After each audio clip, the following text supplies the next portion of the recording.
God Eater God Sauce, dude. Just straight up that God Eater God Sauce. Like, the battle animation this episode. Dude. Best Girl Alisa going in like a fiend. When they all get together, though. When Lenka and Alisa and LINDOW and Saki are all going in, dude. That scene was incredible. And this is something I haven't been talking too much about with this adaptation. But the OST, so good. So fucking good. Oh my god, that song that was playing, dude. I was hyped. This episode was pure hype sauce. And I know some people have qualms with God Eater right now. I know some people aren't feeling the art style, aren't feeling the animation.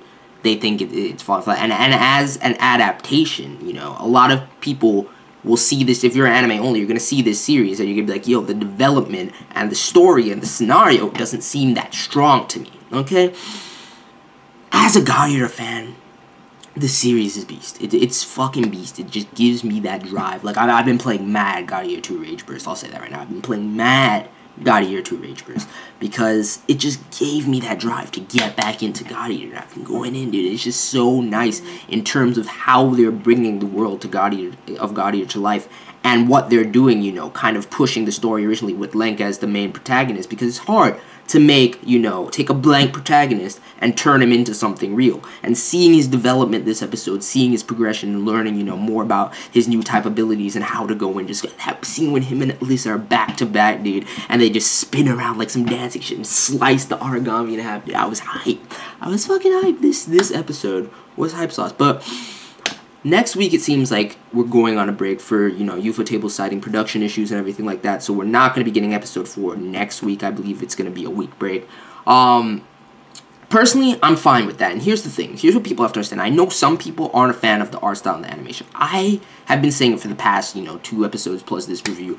I love it. Like, as soon as I saw it, it just struck me. It's fucking so unique. And hearing the statements from UFOTABLE about this, you know, this adaptation and what they're doing with it, this is the first of its style. Like, this is pioneering this type of animation and art style. Like, straight up, the character models, these hand-drawn, you know, models with careful, meticulous shading and these color palettes just blending seamlessly with the CGI. It just creates this air about it where I look, it's just the character models. I'm like, yo, it's just straight up beast video game character models going in. And it looks so unique, so beautiful. I love it, personally. I know some people it might be jarring to them. It's definitely different, and it's striking in that way, and some people might not like it. I understand that. It's a subjective choice.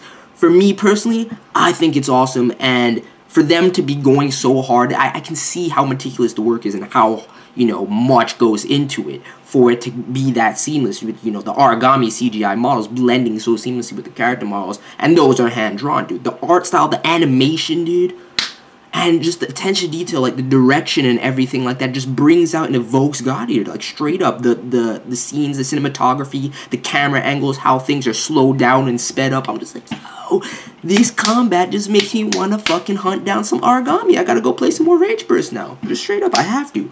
But I digress. We should get into the episode and talk about a couple things. I will be talking about a couple things as, you know, a fan of the game and everything. But as always, everything's spoiler-free overall, and you know, there's not really too much that I need to get into. I mean, you got to be keying in on those flashback sequences with Director Shixal and everything like that, dealing with the Oracle cells and everything. That's mad important, and I like the way that they keep blending that in, you know, just scene after scene. I mean, it's a bit jarring a little bit for me to jump between fucking crazy action with LINDOW and company to these little flashback sequences. They seem a little bit out of place, but it's necessary exposition, and with the pacing and with everything they're trying to fit in here and give us exposition to other characters, I understand why they're doing it like this, just to get it in the forefront of your mind now. So that's just hype. I like that build-up, but the action sequences this episode just stole the show, and of course you get introduced to my best girl Alisa, like straight up best girl in God Eater. Just nobody can touch her. Nobody can fucking touch her, okay?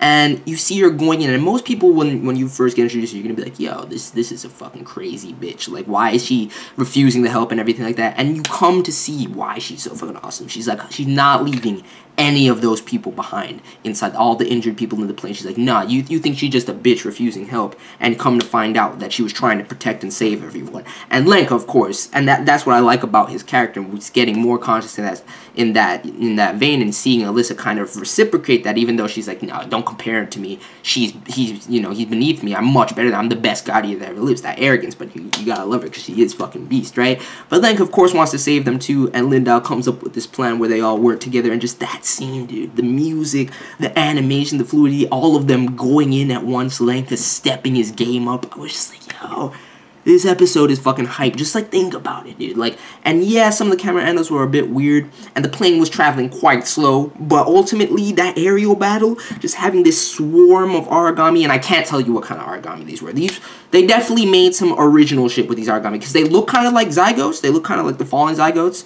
that you see in Burst and Rage Burst, but nah, they're definitely different, and they were evolving and shit like that. Definitely some anime original Aragami that they have here, kind of based on the Zygotes. And I thought it was dope. I thought they looked clean, but just seeing them go in, dude, it was crazy. It was absolutely insane.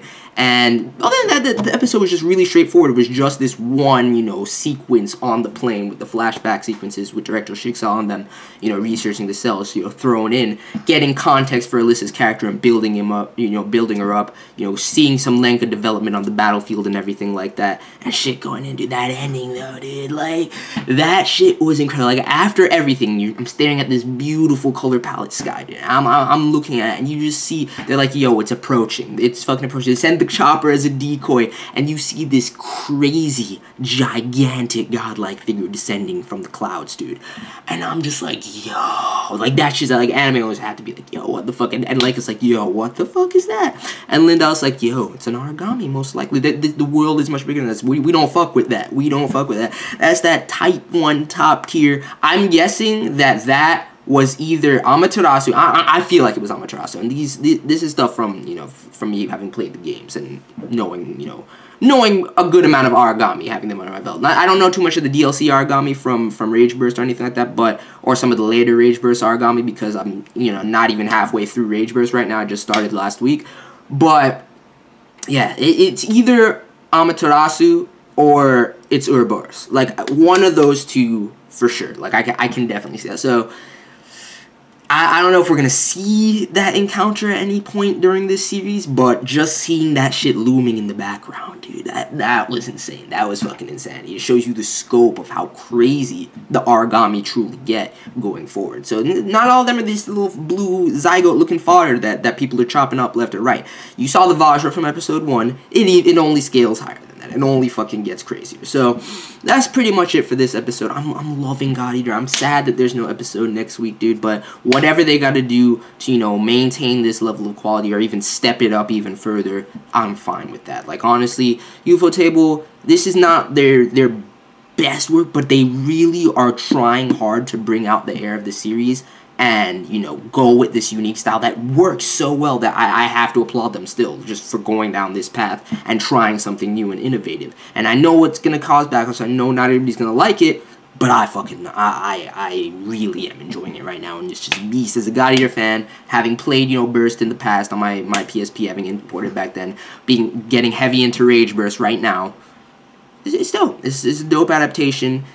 It's a video game. At the end of the day, though, it's a Monster Hunter video game that's driven by, the hunts. It's driven by the individual missions and how crazy the Aragami are and building up your weapons and your skill set and everything like that so that you can take on crazier challenges. It's not, the story is good in a certain sense, but it's not anything amazing or highly original or anything like that. It's just to progress that monster hunting mentality. So what they're doing here with the story, I think, is the best they can possibly do. It's, in all honesty, and it's going in. So I'm happy with it. It just really depends on the pacing and how things go on that side of things, but we'll see how that goes. Ultimately, for me, it's hype sauce. It's fanboying over this God Eater greatness. The art style, the animation is fucking going in. So let me know your thoughts, and I'm out. Peace.